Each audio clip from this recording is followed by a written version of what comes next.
Hello everybody, it's Evan here. We're going to take a look at groups and group enrollment, and we're going to show you a couple of different ways to enroll in groups. Now, we have a longer Moodle moment on groups and groupings, which kind of describes some of the features, so this will be a little bit shorter. I know I want to use groups. I want to take and have some different groups, whether it's I want small groups within my class, or I have like period 1, period 2, period 3, all going to the same spot but in different groups. I know I want that. So I'm ready to set those up. How do I do that? Well, I'm in my course. I'm ready as a teacher. Don't have very much in here, but I'm going to go ahead and go under a couple of different things. First thing I want to go under is Edit Settings. Okay. Under Edit Settings, this is the area where you can rename the class, and you can also do things like change the format to one topic or change your appearance, such as number of items to show, that type of thing.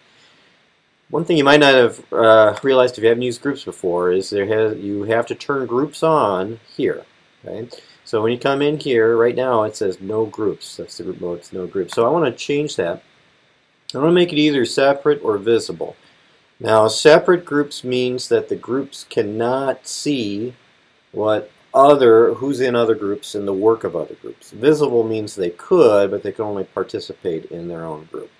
Most people usually pick the separate groups one, so I'm going to go ahead and do that. Okay, I'm not going to worry about the other two right now. We talk more about those in the longer video. Separate groups, though, for those getting started, will work great. I'm going to click Save. Now I've got groups turned on. Still got more to do, though. I want to go under here, and I'm going to go to something that I'll explain a little bit more in a little bit. I want to go under Enrollment Methods first, okay? And the reason why is I want to double check that self-enrollment is on, and then if it is, I'm going to click here to edit it.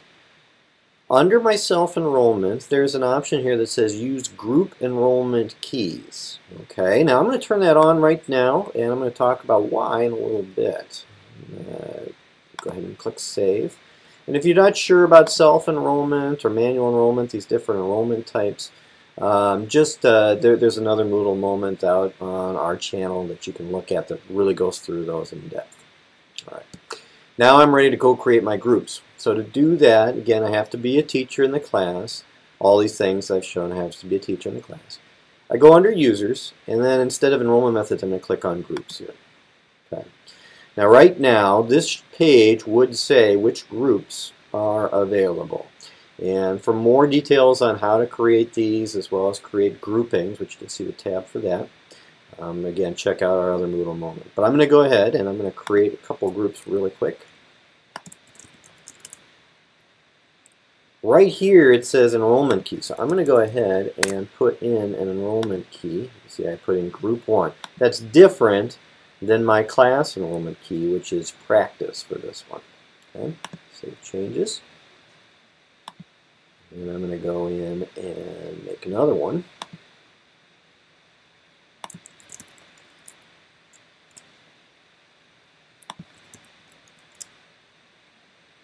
This one I set to group 2. You want those to be different if you're going to use them.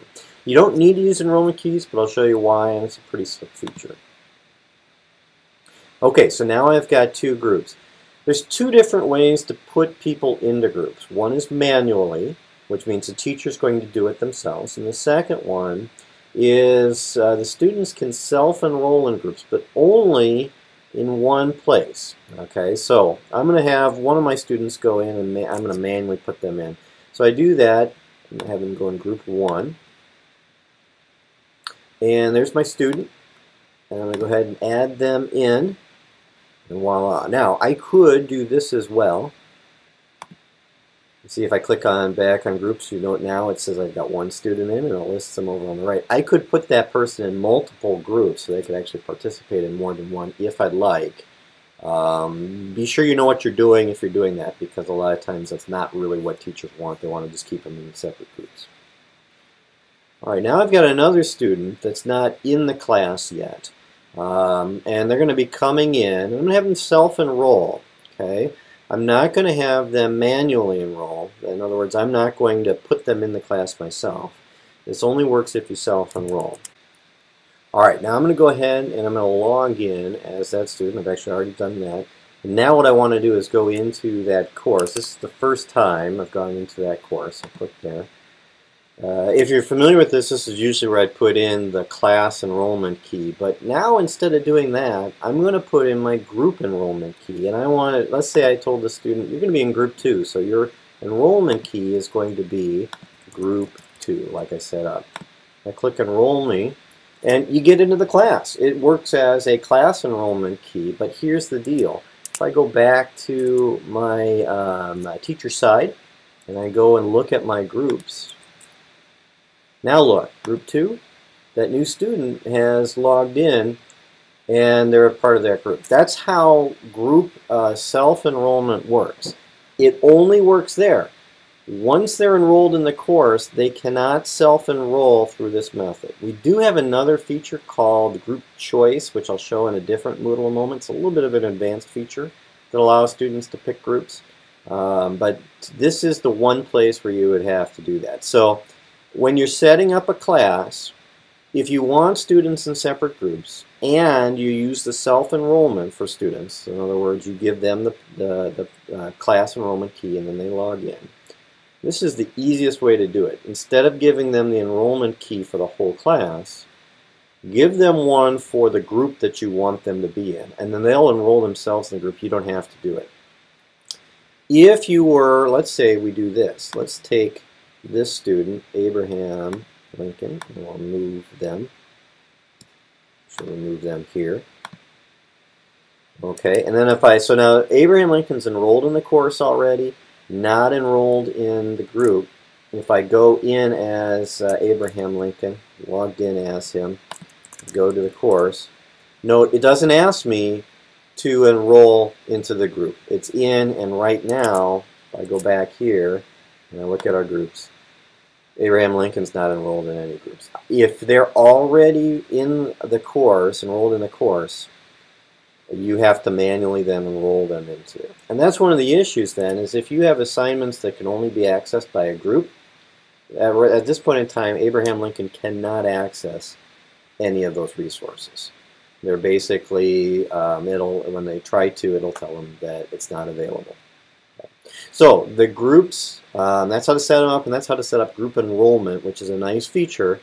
It does take all three of those steps. Turn groups on, go under the users and under the enrollment methods, and when you've done that, you want to go into your self-enrollment here.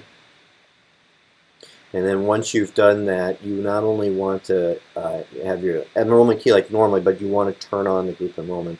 And then the third step is when you create your groups,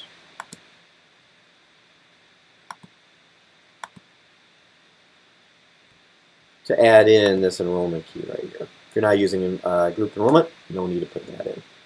All right, let's look at groups and self-enrollment into groups. Again, this is Evan for AAPD Online. Thank you for using our services.